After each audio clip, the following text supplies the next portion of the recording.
Boa tarde, sou Aguiar, sou metroviário da Estação Barra Funda, da linha vermelha do metrô. Componho dentro do metrô o grupo de metroviários do Metroviários pela Base, que faz parte do movimento Nossa Classe. Queria falar um pouco aqui do que alguns elementos para nós foi extremamente importante durante a nossa greve, que foi a questão da solidariedade de classe. O que seria isso? Foram ver outros trabalhadores que eram externos à nossa categoria, se sentindo parte da nossa mobilização. Nós, do Metroviários pela Base, fizemos a identificação que essa greve do metrô era uma greve que não era apenas dos metroviários em si, mas sim uma greve na qual todos os trabalhadores de São Paulo, inclusive, ousem dizer até do Brasil, se espelhavam naquela greve e queriam que aquela greve fosse vitoriosa.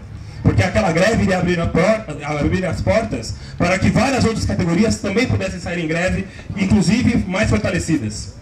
Por isso que para o governo Alckmin, impor uma derrota à categoria dos metroviários também seria educar, de certa maneira, todos os outros trabalhadores, todas as outras categorias, de que elas não deveriam sair em greve.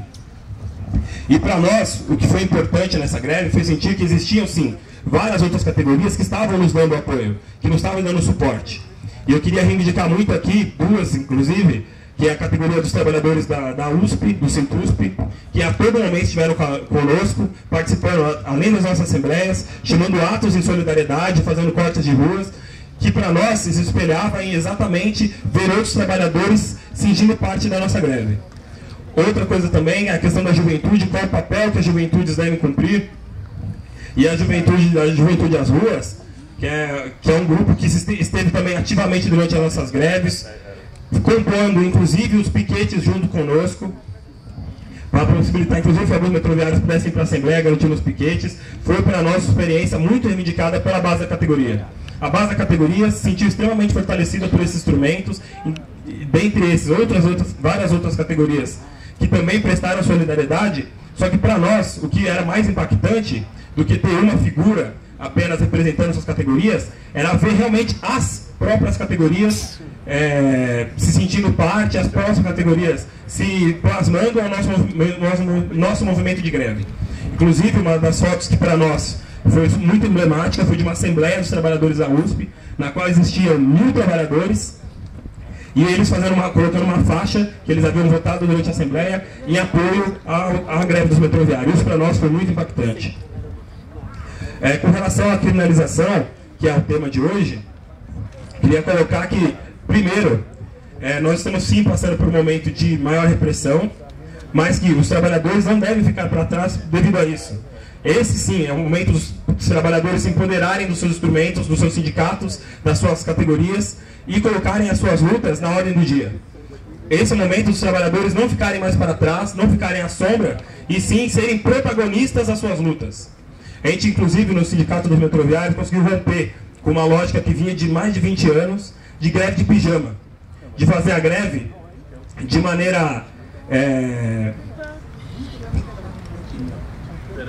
Como posso dizer? De maneira rasa, de uma maneira que não fosse orgânica com toda a categoria, e que a categoria não se sentisse parte disso. Eu já sou um metroviário com um certo tempo de casa, tenho cerca de 9 anos de metrô, e passei por outros movimentos de greve que seguiram esse script. De, a partir do momento que é decretada a greve, os metroviários sentam em casa, ficam tranquilos que nada vai funcionar. E esse ano, o governo conseguiu realmente mostrar que se esse é o tipo de greve que os metroviários, e eu vou além, dizendo que também as outras categorias querem fazer, ela não vai mais funcionar. Os trabalhadores, sim, têm que sentir parte de todo o movimento de greve. Nós apenas conseguimos tentar impor algumas derrotas ao plano de contingência, que foi um plano que foi colocado pelo governo Alckmin, de colocar os supervisores para operar os trens, as estações.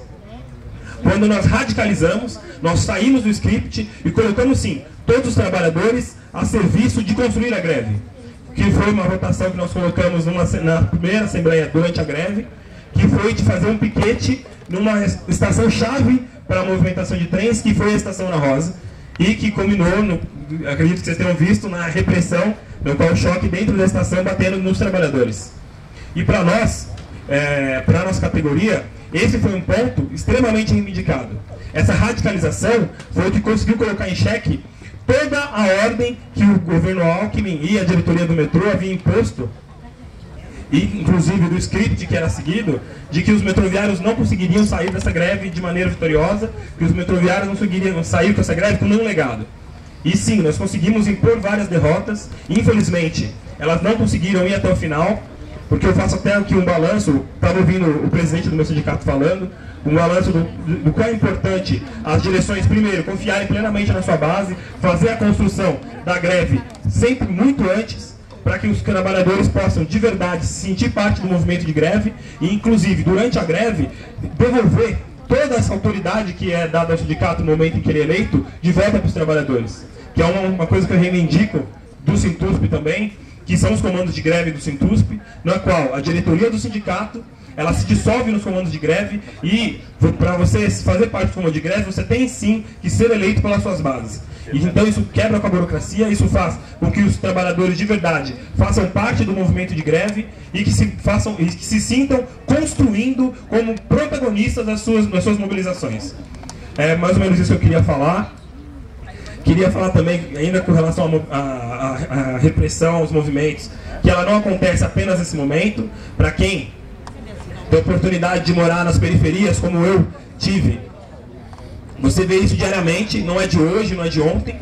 Inclusive, para nós, pretos e pobres, as periferias, a repressão ela é diária, dado também aos nossos Amarildos, nossas Cláudias, nossos Douglas, e agora o menino Mateus, de 14 anos, que foi assassinado pela polícia do Rio de Janeiro.